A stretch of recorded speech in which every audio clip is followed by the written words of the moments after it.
Bonjour à tous. Aujourd'hui, on va parler d'un sujet très important. Tellement important qu'il va probablement définir les futurs rapports de force économiques dans le monde au cours des prochaines années. C'est celui de la fuite des cerveaux et de la bataille très discrète que se mènent certains pays pour attirer les meilleurs talents chez eux. J'en ai déjà parlé dans mes vidéos sur l'exploitation des matières premières en Afrique, mais il faut que je le rappelle ici. Nous ne sommes plus dans une économie de matières premières. Nous sommes dans un monde qui est totalement dominé par l'économie de la connaissance et de la technologie. C'est absolument indiscutable. Voici les 10 plus grosses entreprises au monde par capitalisation boursière. Cherchez les entreprises qui vendent des matières premières. Vous aurez du mal à les trouver parce qu'en fait, il n'y en a qu'une seule. C'est Saudi Aramco, la société qui exploite le pétrole en Arabie Saoudite. Et encore, si elle est si grosse, c'est parce qu'elle a quasiment le monopole sur les plus grandes réserves mondiales puisqu'elle appartient à l'État saoudien. Mais toutes les autres grosses entreprises ne vendent qu'une seule chose, de la technologie et de la connaissance. Et quand on voit le total des capitalisations, on voit bien qu'aujourd'hui, la valeur qui est créée par l'exploitation des matières premières, elle est totalement ridicule par rapport à la valeur qui est créée par la technologie et la connaissance. Si on ne voit pas ça, on ne comprend pas la réalité économique d'aujourd'hui. Je veux rappeler ici un exemple dont j'ai déjà parlé en détail dans cette vidéo et qui concerne l'industrie automobile. Sur une voiture américaine qui coûte 44 000 $, les matières premières ne représentent que 3 600 $ et l'énergie 1 500 $.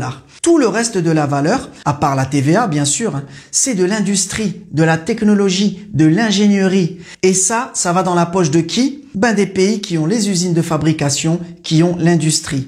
Les autres ne prennent que des miettes. Les autres, c'est-à-dire ceux qui vendent les matières premières, notamment les pays africains, et ceux qui vendent de l'énergie, comme les pays du Moyen-Orient. Et ce n'est pas parce que vous voyez des Saoudiens ou des Qataris avec des voitures en or que ça veut dire que ces pays génèrent de grosses richesses au niveau mondial. Absolument pas. C'est simplement que dans ces pays, la richesse créée est très concentrée sur un petit nombre d'individus. Et donc forcément, elle est plus visible. Mais il faut garder à l'esprit les vrais ordres de grandeur. Juste la Californie, toute seule, c'est 3 fois le PIB de toute l'Arabie Saoudite, 8 fois le PIB des Émirats et 15 fois le PIB du Qatar. Ça, c'est la réalité du monde économique aujourd'hui. La technologie, la connaissance a largement plus de valeur que les matières premières. Et le grand drame des pays africains, c'est qu'ils sont presque tous, encore aujourd'hui, dans une économie de matières premières. On va parler ici d'un exemple très frappant de ce problème, c'est l'industrie du chocolat et la production de cacao.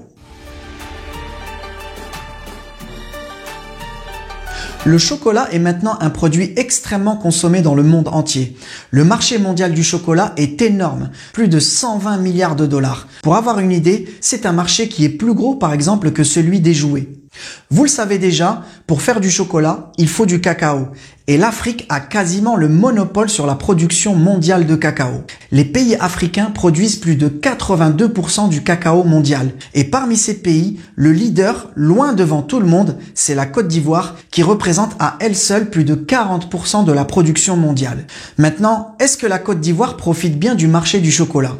Je vais vous laisser en juger vous-même. Aujourd'hui, la très grande majorité du cacao ivoirien est exporté brut et il se vend actuellement autour de 7,50 € le kilo. C'est le cours actuel au moment où je tourne cette vidéo.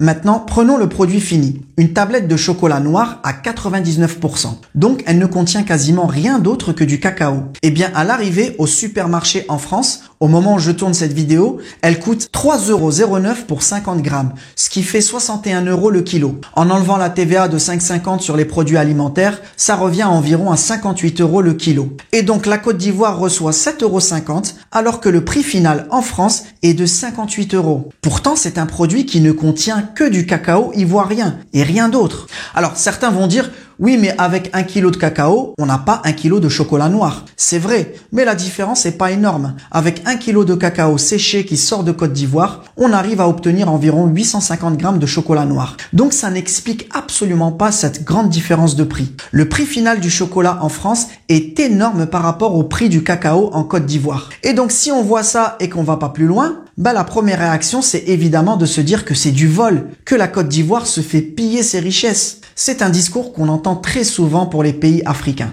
Et ça, malheureusement, c'est parce qu'on ne comprend pas ce qui fait réellement la valeur dans l'économie d'aujourd'hui. Même dans un produit qui a l'air aussi simple que ça, une tablette de chocolat, eh bien ce qui fait la valeur principale de cette tablette, ce n'est même pas la matière première qu'elle contient, le cacao, mais c'est tout le processus industriel qui suit la récolte. Et c'est bien plus complexe que ce qu'on croit. Voici toutes les étapes industrielles pour produire quelque chose d'aussi simple qu'une tablette de chocolat. Et dans la plupart de ces étapes, on utilise de grosses machines industrielles. Ici, par exemple, c'est ce qu'on appelle la torréfaction. C'est une étape importante pour développer les arômes du cacao, mais sans brûler les fèves. On utilise pour ça des torréfacteurs industriels avec un contrôle de la température extrêmement précis. Ici, on a l'étape qui s'appelle le tempérage. C'est l'étape qui sert à stabiliser les cristaux de beurre de cacao et c'est grâce à cette étape qu'on peut avoir un chocolat brillant et cassant. Et en fait, à chaque étape du processus, le produit prend de la valeur, jusqu'à sa valeur finale dans les rayons du magasin. Et dans chacune de ces étapes, ce qui coûte cher, c'est essentiellement l'ingénierie, la technologie, et donc c'est de la connaissance. Et c'est tout ça qu'on appelle la chaîne de valeur d'un produit. Maintenant, qui profite réellement de cette chaîne de valeur pour cette tablette de chocolat? Est-ce que c'est la Côte d'Ivoire ou est-ce que c'est la France?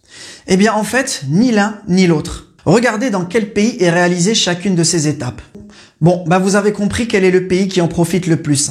C'est évidemment la Suisse, parce que c'est en Suisse que se déroule toute la production, toutes les étapes avec une forte valeur ajoutée.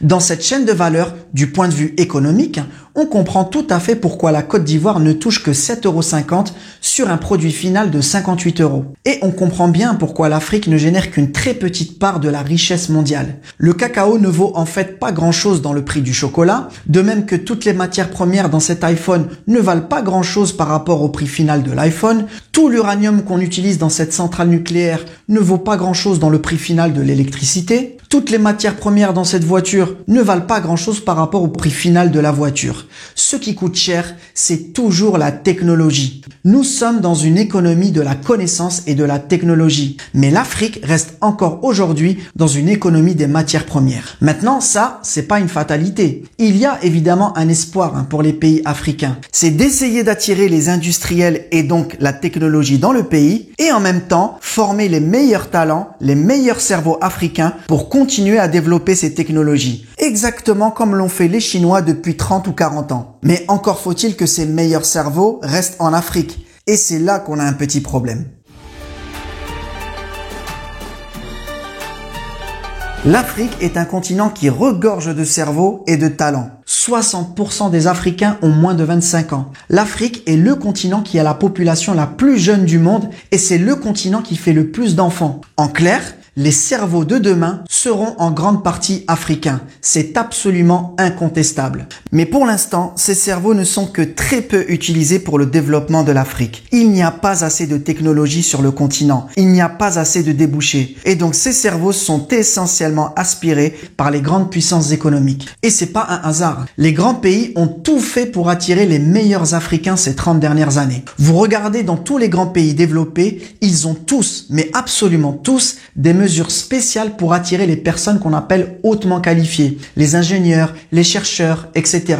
Aux États-Unis, il y a un visa spécial qui s'appelle le visa H-1B qui est spécialement réservé pour les gens hautement qualifiés. Au Royaume-Uni, vous avez le Global Talent Visa. En France, ça s'appelle le passeport talent. L'Allemagne a très récemment modifié une loi sur l'immigration pour rendre plus facile l'arrivée des ingénieurs et des diplômés étrangers. Et même un pays comme la Chine essaie d'attirer cette catégorie de personnes. La Chine a mis en place ce qu'on appelle le visa type R, qui est spécialement conçu pour les gens très qualifiés ou diplômés. Et on a des lois similaires aux Émirats, au Canada, en Australie. Bref, en résumé, si vous êtes africain et que vous êtes diplômé et très qualifié, c'est-à-dire si vous êtes un bon cerveau africain, eh bien vous êtes la bienvenue partout. Et les exemples de cerveaux africains qui rayonnent à l'étranger, c'est pas non plus ce qui manque. Je vais donner ici quelques exemples dont les noms ne vous diront probablement rien, mais pourtant, ces gens qui viennent de pays africains apportent une plus-value exceptionnelle aux pays dans lesquels ils travaillent. Vous savez probablement que le secteur de l'intelligence artificielle est en plein boom.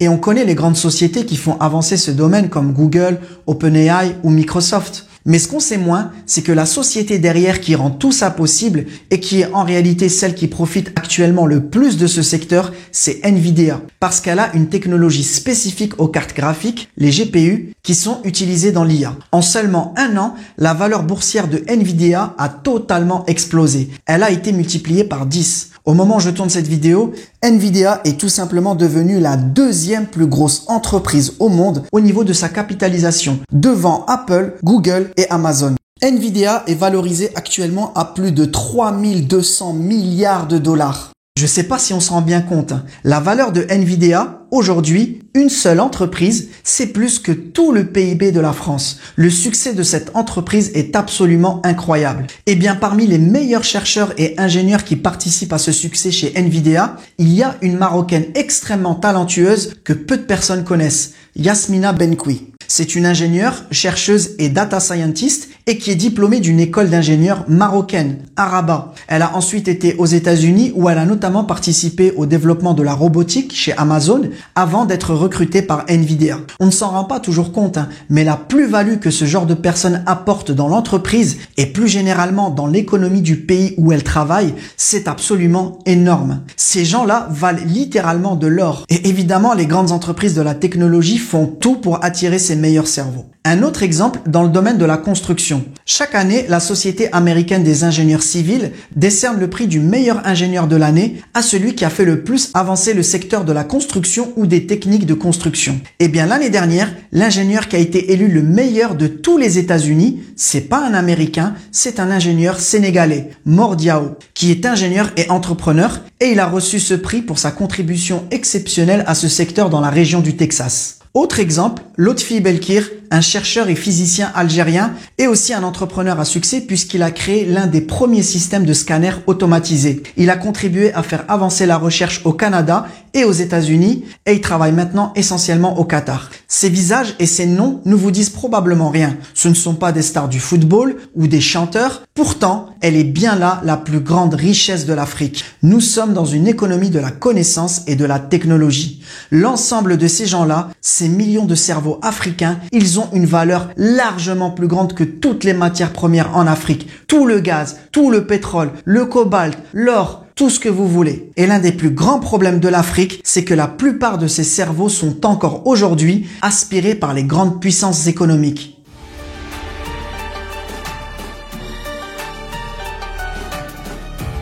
Il y a une statistique en France dans le secteur de la médecine qui est très parlante. Vous le savez si vous avez été à l'hôpital en France, aujourd'hui le système de santé français ne peut pas tenir sans les médecins étrangers. C'est impossible. Prolonger ces décisions qui ont été prises d'accueillir des médecins étrangers. On n'a pas le choix. Il n'y a pas assez de médecins français. Et les médecins qui ont été diplômés à l'étranger, en dehors de l'UE, peuvent demander ce qu'on appelle une équivalence pour pouvoir exercer en France. Voici la répartition par nationalité des médecins qui demandent une équivalence pour pouvoir exercer en France. Ce sont des statistiques qui sont publiées par le Conseil national de gestion.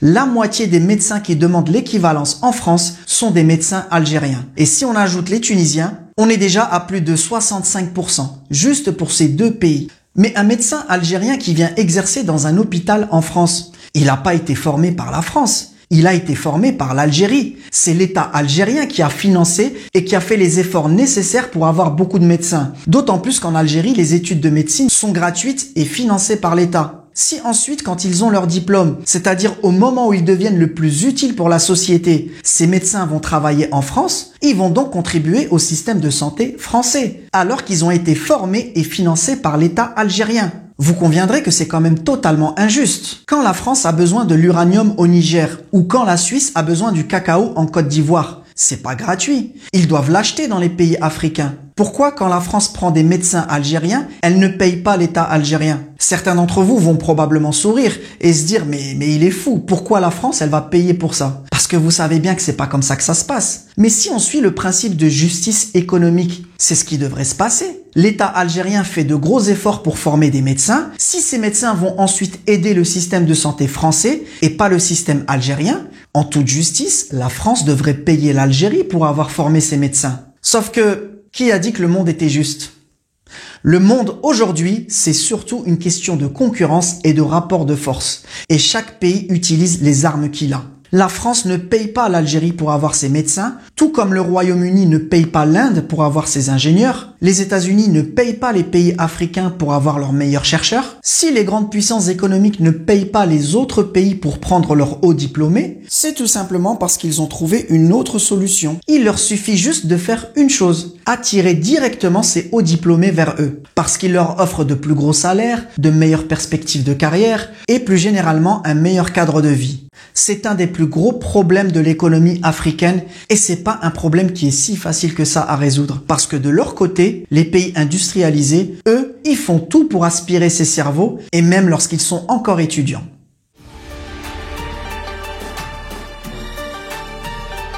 Aujourd'hui, lorsque vous êtes un étudiant africain brillant, et notamment dans les matières scientifiques, vous pouvez aller ensuite finir vos études dans quasiment n'importe quel grand pays. Vous êtes la bienvenue partout. Et si vous êtes très brillant, ben là, ces pays vont même vous payer pour venir faire vos études chez eux. Les États-Unis, par exemple, ont mis en place le Fulbright Foreign Student Program. C'est un système de bourse pour les meilleurs étudiants étrangers. Vous êtes une étudiante malienne très brillante en biologie ou mathématiques? Eh bien, avec ce système de bourse, l'État américain est prêt à vous payer en moyenne plus de $2000 par mois si vous choisissez de terminer vos études aux États-Unis. Et c'est même pas ce qui leur coûte le plus cher, parce que dans le Fulbright Foreign Student Program, il y a aussi les frais de scolarité qui sont pris en charge, les voyages en avion avec le Mali, etc. Au final, ça revient souvent à l'administration américaine plus de $60 000 par an pour ce genre d'étudiants très brillants. Évidemment, c'est réservé aux meilleurs étudiants. Et vous pensez que c'est de la pure générosité de la part des Américains envers ces pauvres étudiants africains sans ressources? Bien sûr que non. S'ils le font, c'est qu'ils savent très bien qu'en moyenne, les $60 000 investis sur cette étudiante malienne, c'est une goutte d'eau par rapport à ce qu'elle va apporter aux États-Unis et aux entreprises américaines durant sa future carrière. Il suffit de voir la valeur qu'apporte une chercheuse comme Yasmina Benkoui chez Nvidia. En France, pareil, vous avez la bourse Eiffel. La France paye les meilleurs étudiants étrangers 1800 € par mois pour qu'ils viennent étudier dans l'Hexagone. Plus évidemment les frais de transport, les assurances, l'aide au logement. Et quand vous lisez la présentation officielle de ce programme, l'objectif est clairement affiché par l'administration française afin de permettre aux établissements français d'enseignement supérieur d'attirer les meilleurs étudiants étrangers. Aux Émirats, vous avez la bourse Mohamed Ben Rachid El Maktoum. Pareil, c'est fait pour attirer les meilleurs étudiants vers les Émirats. Et en fait, vous avez à peu près le même système dans tous les pays qui ont les moyens de le faire. Et donc, vous comprenez bien pourquoi tous ces pays sont prêts à payer pour avoir les meilleurs cerveaux. Je le répète, nous sommes dans une économie de la connaissance. Les pays qui arrivent à attirer les meilleurs cerveaux chez eux seront les grands gagnants de demain. Et les cerveaux africains vont être de plus en plus convoités. Tout simplement parce qu'ils vont être les plus nombreux.